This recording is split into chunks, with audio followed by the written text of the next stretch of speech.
When people speak of Debarge, they often speak only of the voice, a bright, almost weightless falsetto that floated over the 1980s like a paper lantern.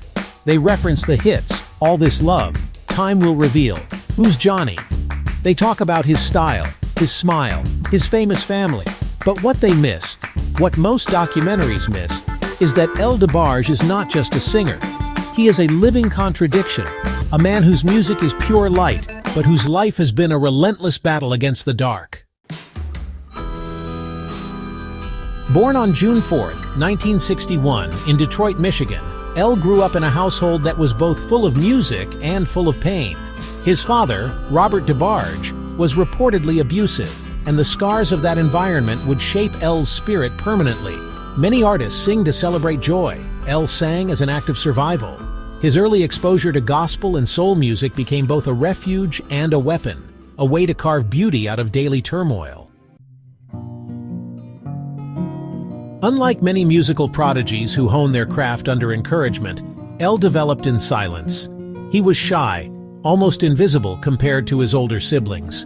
But inside him, melodies bloomed like secret gardens. By the time the family moved to Grand Rapids, L had already developed a gift for harmony that felt less like training and more like alchemy. Most people think Debarge wanted fame. The truth is, he needed music. Music was not an ambition, it was an act of breathing, an act of emotional translation. Every note was an escape route from the silent agony of his upbringing. When Motown Records signed Debarge, the family group, in the late 70s, they initially saw potential, but not the earthquake that L would eventually become. Early on, L resisted stepping into the spotlight. It was Berry Gordy who nudged him to the front, recognizing not just the vocal talent, but the rare emotional transparency behind it. L's voice was different from other falsettos like Philip Bailey's or Smokey Robinson's. It didn't just sound beautiful, it felt tender, bruised, trembling. When L sang, he invited listeners not to marvel, but to care. Songs like Time Will Reveal didn't sound like performances. They sounded like diary entries, whispered confessions captured between breaths. Most R&B stars of the era projected swagger. L projected ache. He sang of longing, but he also sang from longing. There was something innately human, almost childlike about his delivery. It was vulnerability weaponized into art. Success came hard and fast. Debarge, at their peak, were poised to be the next Jacksons. Pretty, polished, musically gifted. But internally, fractures widened. Family tensions, unresolved childhood traumas, and industry pressures gnawed at them. L, cast as the reluctant golden child, bore the greatest pressure. He not only sang lead on most tracks, he wrote, arranged, and produced much of the group's best material. Imagine that, the most delicate voice in the family being forced to carry the heaviest load.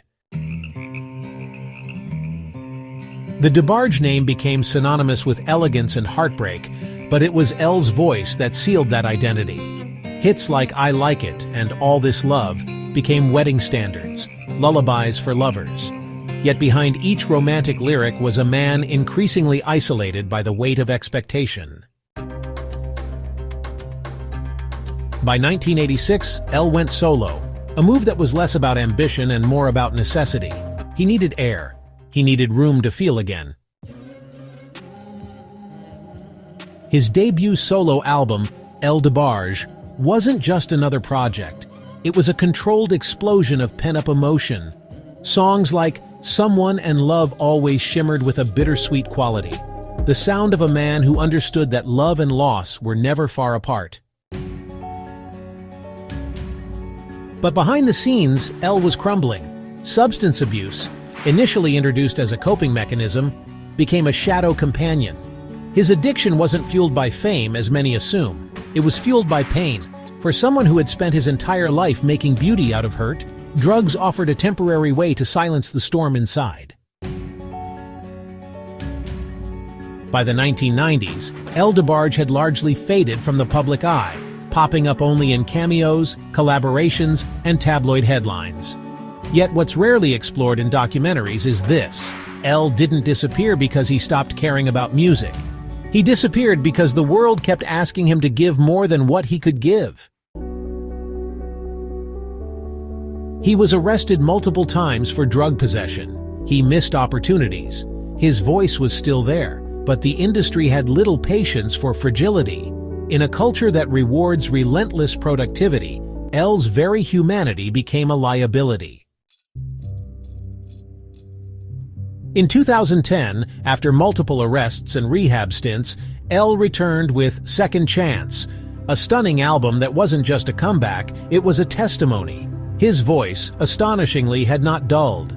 If anything, it had deepened, colored now with a gravity that only true suffering can teach. On Second Chance, El sang not just for the crowd but for himself. It was the sound of a man offering his broken pieces to the world, unvarnished, unashamed. He didn't hide his past. He sang through it. Songs like Second Chance and How Can You Love Me are saturated with rawness, humility, gratitude. There's a myth in music that talent fades when the artist struggles. El Debarge shattered that myth. His battles didn't ruin his artistry. They distilled it to its purest form. And those who listen carefully to Second Chance can hear the full arc of his life. The bright, ambitious beginnings, the staggering falls, the hesitant, grateful ascent. Today, El Debarge is recognized as a vocal titan, a musician's musician, the secret ingredient behind countless R&B love songs. Bruno Mars, Babyface, and Questlove all revere him, yet he remains an enigmatic figure, almost ghost-like in public memory. That's fitting. El Debarge was never meant to be a pop star in the conventional sense. He was, and remains, an emotional shapeshifter, someone who could channel agony into ecstasy without ever fully escaping either. To truly understand El Debarge is to understand that beauty often comes at a terrible price. His music is not a catalog of hits. It's a living, breathing document of resilience, the sound of a wounded soul daring to sing anyway. And maybe that's why, decades later, El's falsetto still cuts through the noise. It isn't just beautiful, it's real. In the end, El Debarge's greatest accomplishment may not be the gold records or chart-topping singles. It's survival. It's the ability to still stand, softer, wiser, battle-scarred, but standing nonetheless. Every time he steps up to a microphone, he proves something simple yet radical. Fragility is not weakness. Fragility is proof of having lived, loved, lost, and still choosing to sing. At RTRP Radio, we bring you the timeless grooves, smooth vocals, and feel-good energy that real music lovers crave. If you vibe with the classic sounds of artists like El Debarge, you're going to feel right at home. We spin the best of R&B, soul, funk, hip-hop, and more, blending legendary tracks with the hottest underground and independent talent. The link to download our free app is located in the video description.